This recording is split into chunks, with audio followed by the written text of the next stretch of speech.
लेकिन अगर हम ऐसे ही खाना छोड़ देंगे तो हमारी सेहत खराब हो जाएगी, इसलिए थोड़ा खाना खा लो। माँ, मैं खाना तभी खाऊंगा जब तुम मुझे पिताजी के साथ हुई घटना की सच्चाई जानने और उनके लिए न्याय पाने की कोशिश करने दोगी। नहीं मेरे बच्चे, मैं तुम्हें ये करने नहीं दूंगी।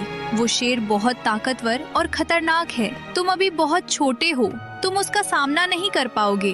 पहले अपनी सुरक्षा का ध्यान रखो। जरूरी नहीं माँ कि हर मुकाबला ताकत से ही जीता जाए। कुछ मुकाबले दिमाग और समझदारी से भी जीते जाते हैं। तुम बस देखती जाओ, मैं अपनी बुद्धि से शेर सिंह को कैसे सबक सिखाता हूँ। पर मेरे बच्चे, तू शेर सिंह का मुकाबला कैसे करेगा? वो बहुत ताकतवर है और तू अभी कमजोर है। सीधे मुकाबला करना तुम्हारे लिए ठीक नहीं होगा। मैं पहले ही तुम्हारे पिताजी को खो चुकी हूँ। अब मैं तुम्हें किसी मुसीबत में नहीं देखना चाहती। मुझे कुछ नहीं होगा माँ, मेरे पिताजी का आशीर्वाद हमेशा मेरे साथ है। बस तुम मुझे जाने की अनुमति दे दो। ठीक है मेरे बेटे, जब तुमने ठान ही लिया है तो मैं तुम्हें नहीं रोकूंगी। बस इतना याद रखना, अपना ख्याल रखना और सावधानी से आगे बढ़ना। और ढेंचू अपने पिता के लिए न्याय पाने की सच्चाई जानने निकल पड़ा। कुछ समय बाद वो मोटू राम के पास जा पहुंचा। अरे ढेंचू, आज तुम बहुत उदास लग रहे हो। क्या हुआ? घर में सब ठीक तो है ना? नहीं भाई, घर में सब ठीक नहीं है। उस शेर की वजह से मेरे पिताजी हमारे साथ नहीं रहे। मैं उनकी सच्चाई जानना चाहता हूँ। अरे ढेंचू, ये क्या कह रहे हो? क्या सच में शेर सिंह की वजह से तुम्हारे पिताजी की जान चली गई? मोटू राम, ऐसी बातों में कोई भला झूठ बोलता है क्या? नहीं भाई, मुझे पता है तुम झूठ नहीं बोल रहे। बस यकीन नहीं हो रहा था, इसलिए पूछ लिया।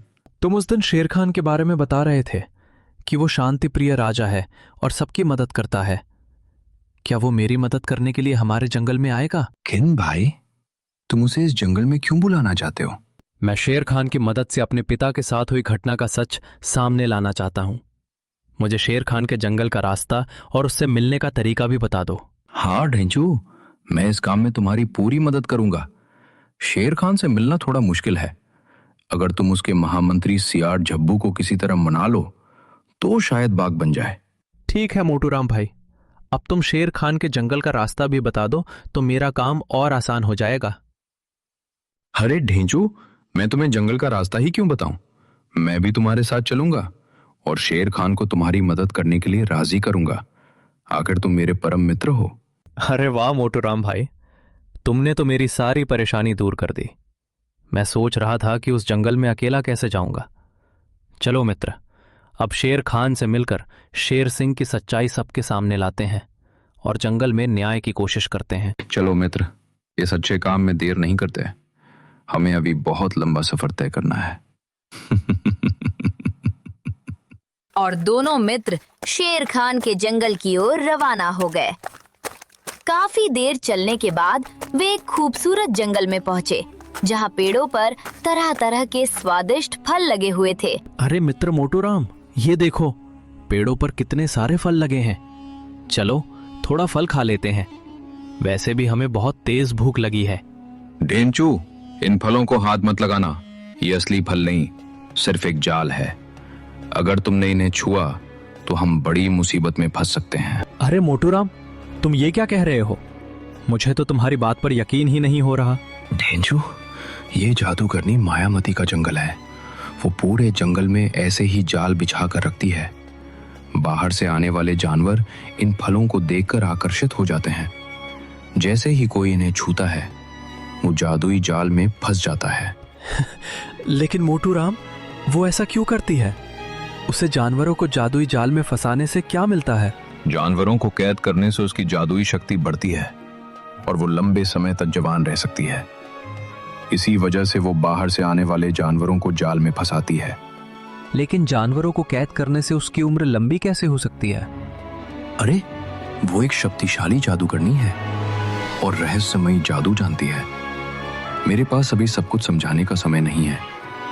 हमारे लिए अच्छा यही होगा कि हम जल्दी से इस जंगल से बाहर निकल जाएं। और दोनों जैसे तैसे उस जंगल से बाहर आ जाते हैं। अरे मोटू राम भैया, बड़ा ही रहस्यमय और खतरनाक जंगल था। अच्छा हुआ तुम हमें वहां से सुरक्षित निकाल। ही रहोगे क्या? उठो भाई, अभी हमें और सफर तय करना है। जल्दी जागो। अरे मित्र, क्या करूं? मैं काफी थक गया था, इसलिए गहरी नींद आ गई। अगर मैं तुम्हारे साथ नहीं आता तो शायद तुम पहला पड़ाव भी पार नहीं कर पाते। तुम अपने लक्ष्य पर ध्यान ही नहीं दे रहे हो। चलो अब जल्दी करते हैं। और दोनों आगे की तरफ चल दिए। अरे यार, शेर खान का जंगल अभी कितनी दूर है?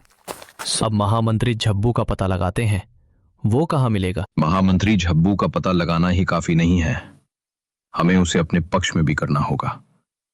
तभी वो शेर खान को हमारी मदद करने के लिए राजी कर पाएगा। ठीक है, मैं समझ गया। और दोनों जंगल में थोड़ी दूर आगे बढ़े। तभी उन पर गेंडा सिंह की नजर पड़ जाती है। ये दोनों कौन हैं और हमारे जंगल में क्या ढूंढ रहे हैं? शायद परदेसी हैं। चलकर पता करता हूं।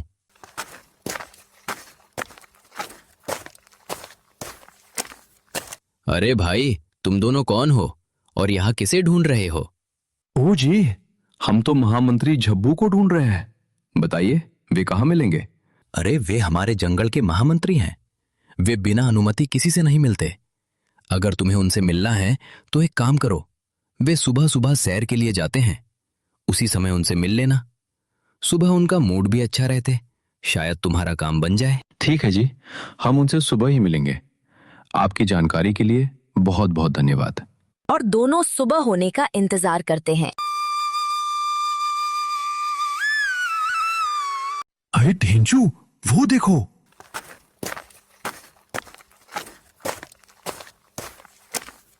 चलो उनके सामने जाकर खड़े हो जाते हैं। और तुम दोनों कौन हो? इस तरह मेरा रास्ता क्यों रोक रहे हो? शायद तुम जानते नहीं, मैं इस जंगल का महामंत्री हूं। कृपया रास्ता छोड़ दो। अरे हम जानते हैं कि आप इस जंगल के महामंत्री हैं, इसीलिए तो हम आपके पास आए हैं।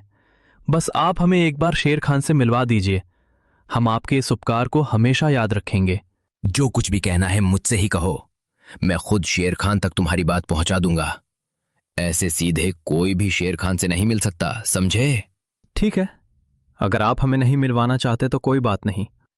वैसे शेर खान को एक जरूरी बात बतानी थी जिससे उन्हें फायदा हो सकता था, लेकिन लगता है आप उन्हें बताना नहीं चाहते।